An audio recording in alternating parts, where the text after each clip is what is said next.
स्वीकार मत करना कि भगवत प्राप्ति होती ही नहीं है या बड़ी कठिन है।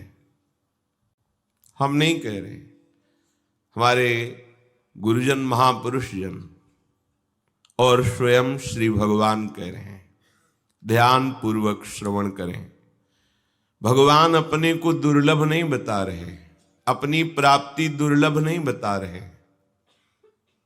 भगवान कह रहे हैं अनन्य चेता सततम यो माम स्मरति नित्यशः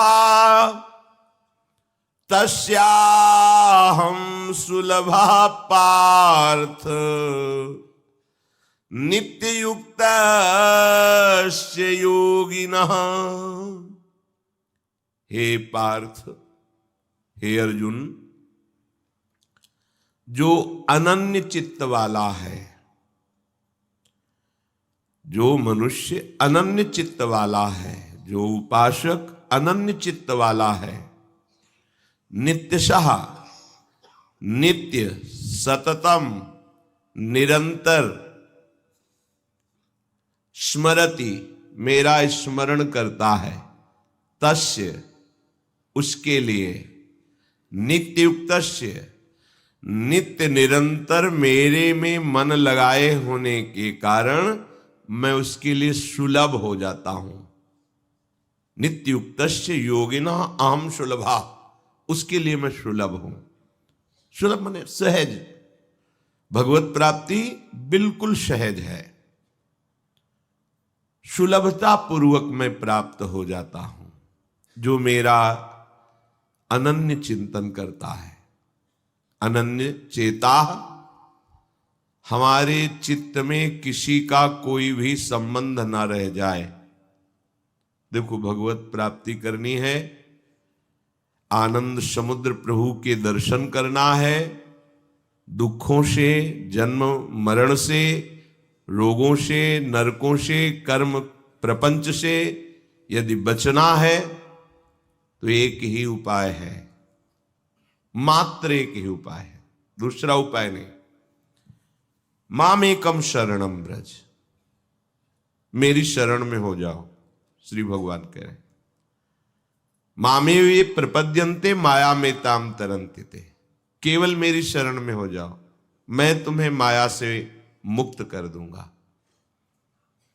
शरण में होने का तात्पर्य अनन्य चेता, तुम्हारे चित्त में किसी का भी संबंध नहीं होना चाहिए। खास बातें हैं। अगर चित्त में विषयों का संबंध, शरीर का संबंध, शरीर संबंधियों का संबंध, तो फिर चित्त उसी का चिंतन करता है जिसका हमारे में संबंध होता है। जैसे बिना कनेक्शन के बिजली नहीं जा सकती, ऐसी बिना संबंध के चित्त नहीं जाता। जहां संबंध होता है वहीं चित्त की वृत्ति जाती है। तो हमें कनेक्शन काटना पड़ेगा संसार का। इसे ही वैराग्य कहते हैं।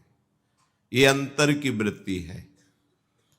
अंतर में सबकी ममता ताग बटोरी, मम पद मन ही बांध बर डोरी। यह है कनेक्शन प्रभु के चरणारविंद में।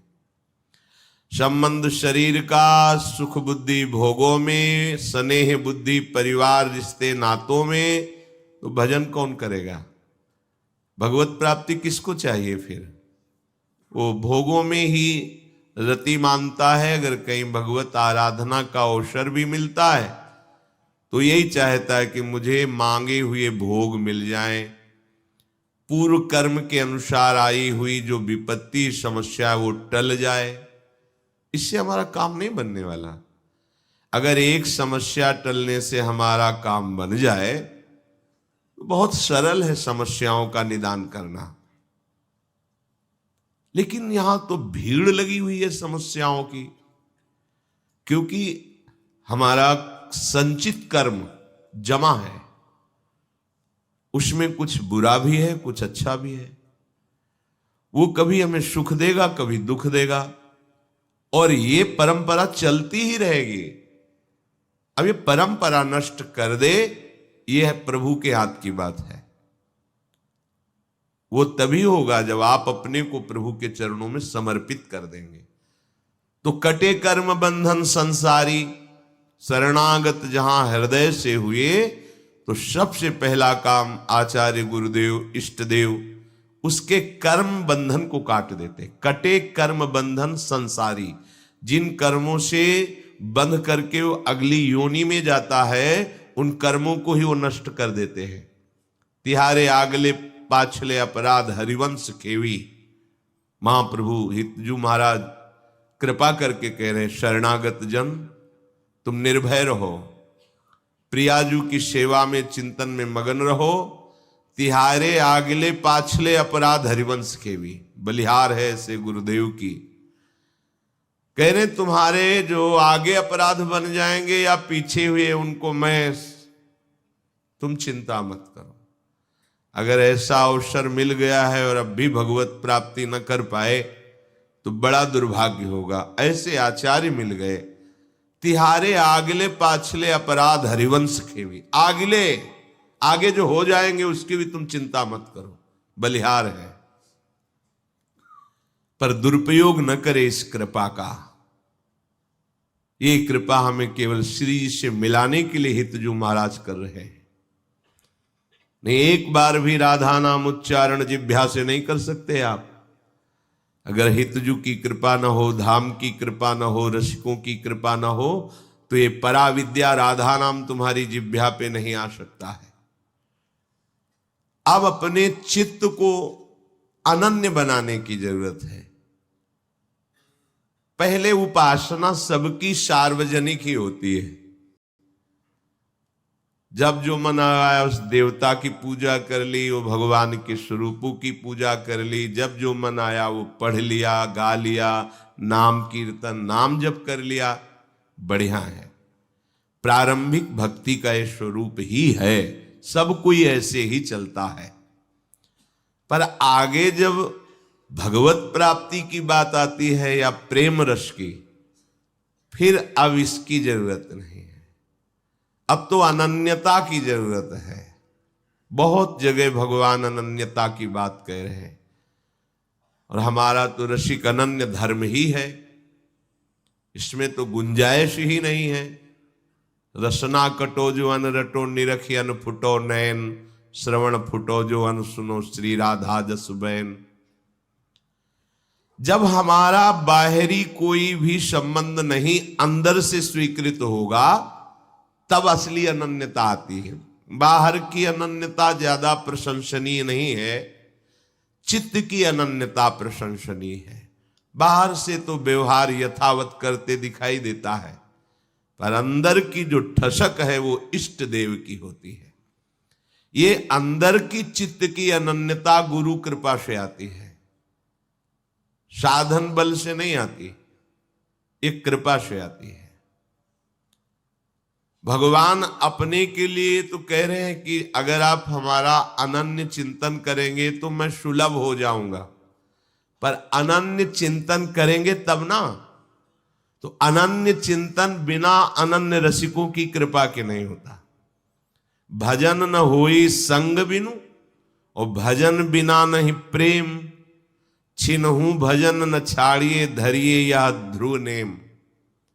भजन बिना भजनानंदी भगवत प्रेमी महात्माओं का संग किए नहीं हो सकता। भगवान के विविध अवतार हैं, विविध लीलाएं हैं, विविध नाम रूप, सब प्रणाम योग्य हैं। पर हमें जो मार्ग मिला है अनन्यता का, इसमें किसी अन्य की गुंजाइश नहीं है।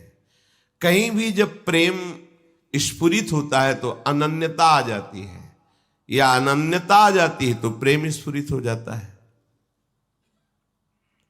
ऐसी अनन्यता आनी चाहिए कि हमें हमारे इष्ट देव से यदि घोर नरकों की प्राप्ति होती है तो बहुत अच्छा है। दूसरा हमें परम पद में विराजमान कर नहीं चाहिए। ऐसी अनन्यता कहीं भी, अनन्यता बहुत बड़ा फल है साधना का। जो अनन्य भयो ताके भाग को कहा कहिए, ध्रुवदास जी कहते हैं, ताके भाग को कहा कहिए। बड़ा भाग्यशाली जो अपने आराध्य देव में अनन्य हो जाए। जहां हमने शास्त्रों में विशेष महिमा पढ़ी, वहां इष्ट के प्रति अनन्यता पाई गई है। उपमन्यु नाम के एक ब्रह्म ऋषि बालक किसी ऐसे ऋषि के घर बालकों के साथ खेलते हुए गए जो जजमान का सेवन करते थे, अर्थात उपरोहित्य कर्म करते थे। जजमान के यहां जाते, वहां से अच्छे अच्छे पदार्थ मिलते। किसी जजमान ने गाय दे दी थी तो उनके घर में गाय का दूध भी था, पर उपमन्यु जी और उनके पिता वो किसी जजमान का सेवन नहीं करते थे। वो जंगली कंदमूल फल खाकर तपस्या परायण रहते थे। उपमन्यु जी बालकों के साथ वहां गए तो उन्हें दूध पीने को मिला। लौट के आए, अपने पिता से कहा मुझे भी दूध चाहिए। उनके घर में दूध, उन्होंने कहा हमारे यहां उपरोहित कर्म नहीं होता है, हमारे यहां तो तपस्या के द्वारा भगवान को प्रसन्न करने के लिए चेष्टा होती है। माता से हट करके कहा नहीं मुझे दूध चाहिए ही। उन्होंने चावल को पीसकर घोल करके दे दिया। अब चावल का पिसा हुआ वो सफेद तो दिखाई देता, पर स्वाद दूध का नहीं था। उपमन्यु जी ने कहा ये दूध नहीं है।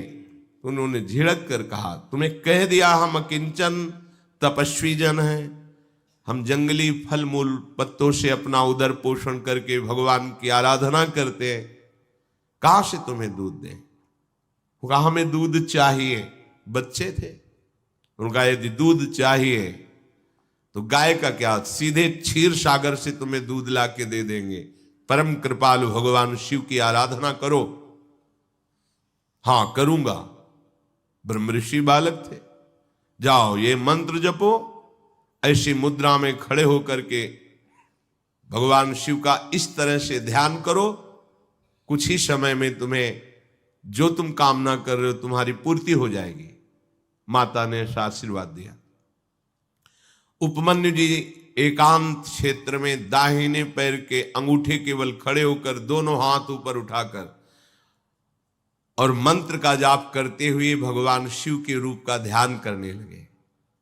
बहुत वर्षों के तप से प्रसन्न होकर भगवान आशुतोष सदाशिव और माता जगदम्बा नंदकिशोर पर विराजमान होकर आए, पर उनकी निष्ठा के लिए तत्काल वेश परिवर्तन कर लिया।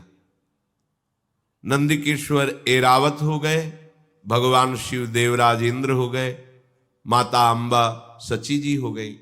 जितने शिव पार्षद सब देवता बन गए और उनका वरम ब्रूहि, वरदान मांगो। उपमन्यु तुम्हारी तपस्या से मैं बहुत प्रसन्न हूं। आंख खोल के देखा, वज्रपाणी देवराज इंद्र नमस्कार किया और कहा भगवान मुझे आपसे कुछ भी नहीं चाहिए। भगवान शिव हमें श्वान योनि कुत्ता बना दें, दंड दें, नरक भेजें, सहर्ष स्वीकार है, पर आपके द्वारा दिया हुआ अमृत या देवपद भी मुझे स्वीकार नहीं है। ना मैंने आपका मंत्र जपा है, ना आपको बुलाया है, ना आपसे हमारी किसी तरह की याचना है। अब वो देवराज इंद्र हो तो चले जाएं, वो तो भगवान शिव ही थे। वो भगवान शिव ही शिव की निंदा करने लगे। क्या रखा है शिव में ऐसा वैसा? उनका पहली बार तो आपको त्रिभुवन पति मान करके प्रणाम किया है, पर ऐसा मत समझ लो कि मैं तुम्हें दंड नहीं दे सकता। ये देखो मंत्रवेत्ता महापुरुषों में कितना बल होता है। बालक हैं और उनका तुम त्रिभुवन पति हो इसलिए तुम्हें नमस्कार किया, तो तुम हमारे इष्ट की निंदा करोगे तो ऐसा मत समझो कि तुम्हें मैं दंड नहीं दे सकता, तुम्हें अभी नष्ट कर सकता हूं। देवराज इंद्र हो तो डर जाए, तो भगवान शिव ही थे। मैं तुम्हारी ऐसी कोरी धमकियों से डरता नहीं हूं। तुम्हें समझाना चाहता हूं कि शिव के पास बस एक शब्द भी नहीं। पर वो कहां रुकने वाले, हाथ में जल लिया, घोर मंत्र का उच्चारण करते हुए जे भी उनके ऊपर प्रहार किया तो बीच में नंदकेश्वर ने उस जल को रोक लिया और कहा, अपने इष्ट पर इष्ट मंत्र से प्रहार कर रहे हो, देखो ना। तो देखा गौरांग गंगाधर भगवान शिव, अंबा पार्श्व में विराजमान, समस्त पार्षद शिव पार्षद प्रणाम। भगवान शिव ने कहा, मैं तुम्हारी अनन्य निष्ठा की परीक्षा ले रहा था, तुम पास हुए। रोज तुम्हें भगवान के क्षीर समुद्र से दूध आएगा, अजरश्चैव अमरश्चैव, बुढ़ापा छुएगा नहीं। जब तक तुम नहीं चाहोगे तब तक तुम्हारा शरीर स्वस्थ रहेगा, छूटेगा नहीं। और जिस क्षण तुम याद करोगे, मुझे बुलाओगे, उसी क्षण मैं अपने पार्षदों सहित उपस्थित हो जाऊंगा। माला माल कर दिया भगवान शिव ने। अनन्य निष्ठा, जहां भी कहीं दिव्यता का प्रकाश होता है वो अनन्य निष्ठा से होता है। देखो गोस्वामी जी कह रहे हैं, हमारे प्रभु से जो बने तो बढ़िया हो, अगर औरों से बने तो धूर पड़े ऐसे बनने पर। बने तो रघुबर ते बने, बिगड़े तो भरपूर, तुलसी औरन ते बने ताबन बे पे धूर। अनन्य चेता है, बहुत बड़ी सिद्धि है। चित्त की अनन्यता, चित्त अब कहीं जाता ही नहीं चित्त चोर के सिवा, लाडले युगल सरकार के सिवा चित्त जाता ही नहीं। ये तभी हो सकता है जब भगवत प्रेमी महात्माओं का संग हो। भगवान अपने लिए तो सुलभ कह रहे, लेकिन भगवान के ही वचन है, सा महात्मा सो दुर्लभा। अपने लिए बोल रहे हैं कि अनन्य चेता यदि तुम हुए तो तस्याहम सुलभा, मैं उसके लिए सुलभ। लेकिन अनन्य चेता कैसे हुआ जाए? बोले महात्माओं के संग से। बोले ऐसे महात्माओं का संग जो अनन्य चेता है, वासुदेवा सर्वमिति।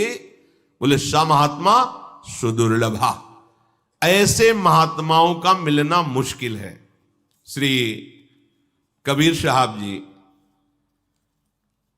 साधु का होना मुश्किल है। ऐसा ना समझो कि बाबा जी बन गए तो हम साधु हो गए। साधु एक स्थिति का नाम है। संत महात्मा स्थिति का नाम है। जहां कहीं संत महात्माओं के लक्षण का वर्णन है, वहां स्थिति का वर्णन आप शास्त्र में पढ़ लेना। अगर स्थिति हृदय में हम धारण नहीं करते तो भेषधारी हरि के उर साले, साले माने चुभना, कष्ट देना।